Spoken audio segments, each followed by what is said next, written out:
আসসালামু আলাইকুম এভরিওয়ান। আজকে আমরা একটা গ্রাফিক্স কার্ড নিয়ে আসছি, সেটা হলো আপনার RTX 3060। এই গ্রাফিক্স কার্ডটা কিন্তু আমাদের অনেকেরই পরিচিত। এটা অ্যারাউন্ড 21 সাল থেকে এই পর্যন্ত কিন্তু অনেক বিল্ডে কিন্তু ব্যবহার করা হয়েছে। এই গ্রাফিক্স কার্ডটা আসলে বর্তমান বাজার মূল্য আছে 38,200 টাকা, কিন্তু আপনারা যদি 38,000 থেকে 42,000 বা 45,000 এর মধ্যে দেখেন তাহলে কিন্তু আরো বেশ কিছু অপশন আছে, যেমন AMD RX 7600 এবং এমনকি কিছু কিছু ক্ষেত্রে ইন্টেলের Arc A770। এই গ্রাফিক্স কার্ডগুলো কিন্তু আপাতত এটার প্রাইস যে পয়েন্টটা আছে সেটার সাথে কিন্তু আসলে পাওয়া যাচ্ছে। তো আসলে এই গ্রাফিক্স কার্ডটা নিয়ে কেন আজকে ভিডিও, সেটা হলো মূলত এই গ্রাফিক্স কার্ডটা হয়তো আপনার খুব শীঘ্রই ডিসকন্টিনিউড হয়ে যাবে, মানে আর কি আপনার RTX 3060 খুব শীঘ্রই ডিসকন্টিনিউড হয়ে যাবে। স্টিল স্টিমে আপনারা যখন হার্ডওয়্যার সার্ভে দেখবেন তো অ্যারাউন্ড এখন কিন্তু আপনার অগাস্ট 2024-এর যে আপনার সার্ভেটা, সেখানেও কিন্তু আসলে সবচেয়ে বেশি ব্যবহৃত কিন্তু গ্রাফিক্স কার্ড বলা চলে কিন্তু RTX 3060। তো আজকে আমরা গেমিং বেঞ্চমার্ক করব, প্রোডাক্টিভিটি টেস্ট করব এবং এর সাথে কিন্তু অন্য অনেক ধরনের বেঞ্চমার্ক কিন্তু আজকে আসে। প্রোডাক্টিভিটি নিয়ে যারা কাজ করবেন, যারা আপনার হলো গেমিং এর জন্য আর কি গ্রাফিক্স কার্ডটা দেখতে যাচ্ছেন, তাদের জন্য কিন্তু আজকে এই ভিডিওটা। সো আজকে আমরা গেম টেস্ট করব উকং, ব্ল্যাকমেথ উকং, যেটা আর কি এখন বর্তমানে বলা চলে আসলে একটা হাইপড গেম। তার সাথে Cyberpunk 2077, কারণ হলো এটা RTX কার্ড। সো দেখি এটার পারফরমেন্স কিরকম করে, যেহেতু আমরা নিউ ফার্মওয়্যার আর কি আপডেট করেছি। সো কিরকম আপনার হলো পারফরমেন্স করে। So without further ado let's get started.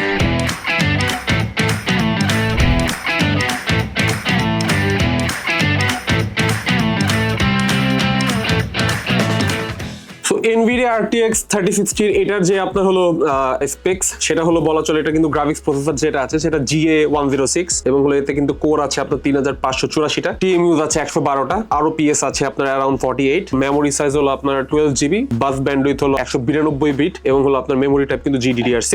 আমাদের টোটাল যতগুলা টেস্ট রান করা হয়েছে তার মধ্যে কিন্তু আমাদের কিন্তু Nvidia এর লেটেস্ট ড্রাইভারটা দেয়া ছিল, তার সাথে এমবিয়েন্স টেম্পারেচার ছিল 24 ডিগ্রি সেন্টিগ্রেডের মতো। AMD Ryzen 5 7600 যেই প্রসেসরটা পেয়ার আপ করছি 3060 এর সাথে, টিমের যে T-Force এর ফাস্টার 6000 মেগাহার্টজ এর কিন্তু আমরা RAM ব্যবহার করছি টোটাল 32GB এর মতো। ওয়েস্টার্ন ডিজিটালের 1TB ব্ল্যাক সিরিজের যেটা SM770, সেটা কিন্তু আমরা এই SSD হিসেবে স্টোরেজ হিসেবে ব্যবহার করতেছি। কেসটা আপনারা পিছনে দেখতে পাচ্ছেন, এটা হলো Antec C8। এই পিসি বিলটাই কিন্তু আপনার হলো আমরা হলো আজকে যে যত রকমের টেস্ট করছে এই পিসিতেই আর কি করা হয়েছে। পাওয়ার সাপ্লাই ছিল কিন্তু আপনার Antec এর B650 ওয়াটের, যদিও আপনার হলো Nvidia যে আপনার 3060 আছে এটার জন্য কিন্তু আসলে 450 ওয়াটের পাওয়ার সাপ্লাই না, যদিও 550 নেওয়াটা আমি মনে করি আসলে সেফার চয়েস, যাতে করে bottleneck system bottleneck memory bottleneck না হয়, সেটার জন্য কিন্তু আমাদের আসলে টোটাল এই আপনার হলো বিলটা নেওয়া। খুব বেশি দেরি করবো না, আমরা আগে চলে যাব গেম টেস্টের দিকে। সো আমরা প্রথমেই যে গেমটা নিয়ে কথা বলবো সেটা হলো ব্ল্যাকমেথ উকং। এই গেমসটা কিন্তু যথেষ্ট হাইপড। সো আমরা আর কি দেখবো হলো এই গেমসটা কি আসলে 3060 পুশ আপ করতে পারে কিনা। সো আমরা সর্বপ্রথম 1080p তে DLSS কোয়ালিটি মোডে রেখে এবং RTX লোতে রেখে আমরা FPS পেয়েছি হলো 35 FPS এর মতো, এবং হলো 1% লোতে ছিল 9 এবং হলো 0.1% লোতে ছিল 1 FPS। তারপরে আপনার হলো যখন হলো 1080p আমরা DLSS আলট্রা পারফরম্যান্স মোডে রান করলাম RTX হাইতে, তখন 46 FPS ছিল এবং 1% লোতে ছিল 13 এবং 0.1% এ ছিল 1 FPS।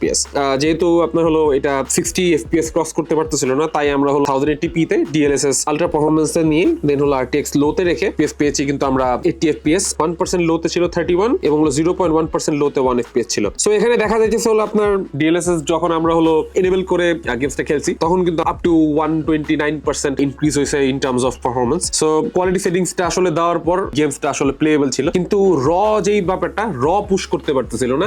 সো বলা যাইতেছে আসলে এটা খুবই আউটডেটেড কার্ড হয়ে যাচ্ছে ফর নিউয়ার জেনারেশন টাইটেলস। তারপর আমরা চলে যাব হলো Cyberpunk 2077। এটা কিন্তু খুবই প্রথম যখন আসছিল এটাও কিন্তু বেশ হাইপড আপ ছিল, এটা নিয়ে অনেক দিনে জল্পনা কল্পনা ছিল। আমরা এখানেও 1080p তে রান করছি, DLSS ব্যালেন্সড ছিল, RTX হাইতে ছিল 130 FPS পাইছি, 1% লোতে ছিল 15 এবং 0.1% লোতে ছিল 1 FPS। তারপর 1080p তে DLSS ব্যালেন্সড রেখে RTX অফ করে আমরা 164 FPS পাইছি এবং 1% লোতে ছিল 24 FPS এবং 0.1% লোতে ছিল 2 FPS। তো এখানে যদি আমরা বলি প্রায় 13% আমরা হলো আপনার ইনক্রিজ পাইছি যখন হলো DLSS অন করছি। তো এখানে বোঝা যাচ্ছে এখানেও DLSS টা আসলে খুব বড় একটা ফ্যাক্ট, কারণ হলো DLSS আসলে আপনারা যেভাবে বলবো সেটা হলো আপনার প্রথমে যেই আউটপুটটা আছে সেটাকে আসলে ডাউনগ্রেড করে দেন হলো এটাকে আপস্কেল করে।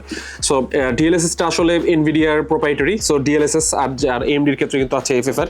সো এই জিনিসটা থাকাতে আসলে আপনার বলা চলতেছে কিন্তু আসলে গেমগুলো আসলে পুশ করা যাচ্ছে এই মুহূর্তে। আবার রে ট্রেসিং অফ করা লাগছে ফর সাম রিজন। আপনার হলো যদিও এটা RTX কার্ড, কিন্তু এটা কিন্তু আপনার নট পাওয়ারফুল অ্যাজ লাইক 4070 4080।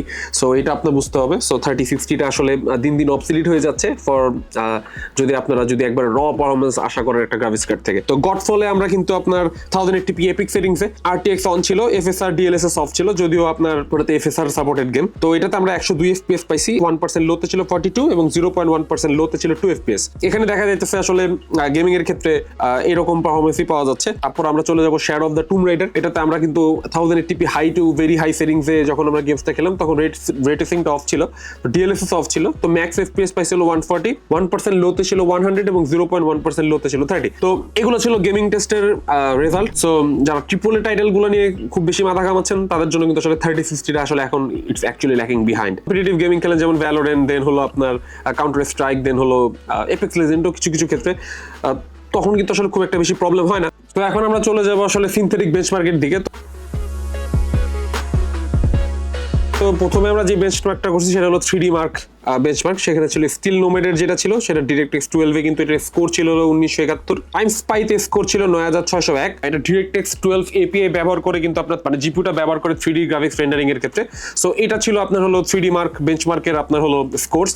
তারপর আমরা চলে যাব হলো ব্রাইট মেমোরি বেঞ্চমার্ক। এটা হলো আপনার RTX গ্রাফিক্স কার্ড যেগুলো আছে সেগুলোর জন্য আসলে ব্যবহার করা। তো আমরা 1080p তে RTX হাই সেটিংসে রেখে DLSS অফ করে পেয়েছিলাম হলো 35 FPS, এবং হলো আমরা যখন RTX হাই এবং DLSS অন করে রান করছি তখন পাইছি 90 FPS। সো এখানে কিন্তু দেখতে পাচ্ছেন DLSS অন করার পর কিন্তু আপনার পারফরম্যান্স কিন্তু অ্যারাউন্ড 157% পর্যন্ত আপনার ইনক্রিজ হয়েছে। সো এটা কিন্তু আমরা গেম টেস্টেড গুলো খেয়াল করছি যে আমরা হলো আপনার যখন DLSS অন করি আর RTX অফ করে দিই তখন কিন্তু আপনার হলো একটা ড্রাস্টিক লেভেলের চেঞ্জ আসে। সো এই গ্রাফিক্স কার্ডটা আসলে অবসলিটের দিকেই চলে যাচ্ছে বলা চলে। তো দে আর বেটার অপশনস। একটু প্রাইস বাড়াইলে কিন্তু আপনারা 4050টাও দেখতে পারেন, 4050 Ti আছে।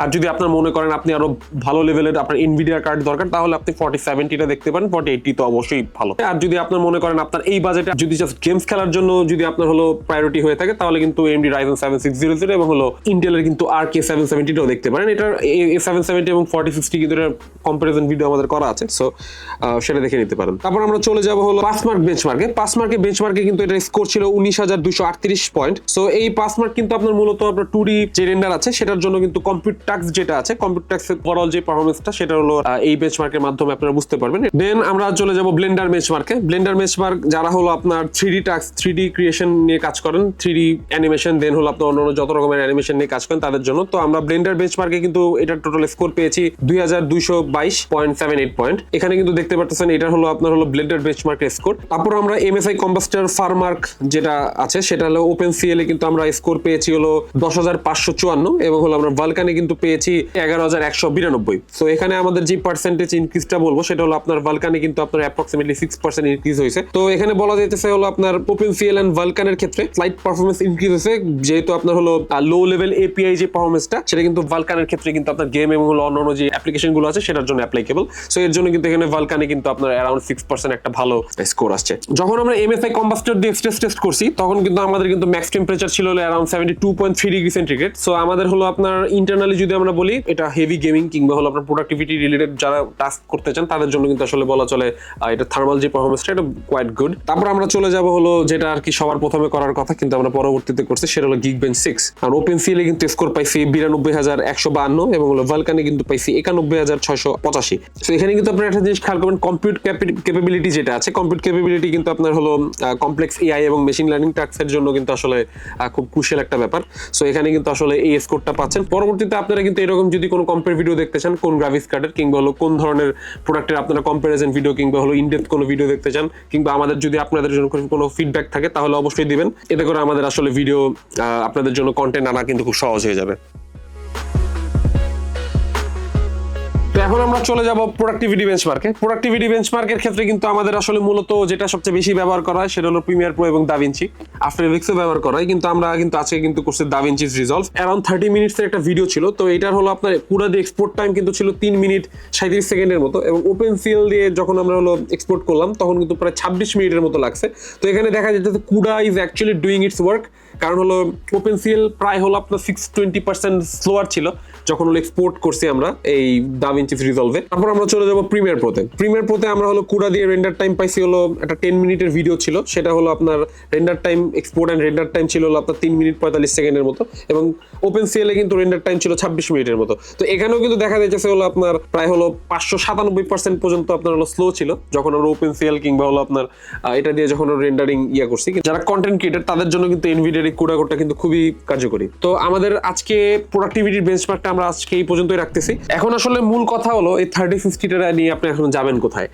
আসলে যাওয়ার কোনো জায়গা নেই, কিন্তু হলো মূলত আপনার হলো এটার অনেকগুলো অপশন আছে, অনেক ধরনের অপশন আছে। যেই নিয়ে জিনিস নিয়ে কাজ করতে চান সেটার কিন্তু আলাদা আলাদা কিন্তু আপনার অপশন আছে।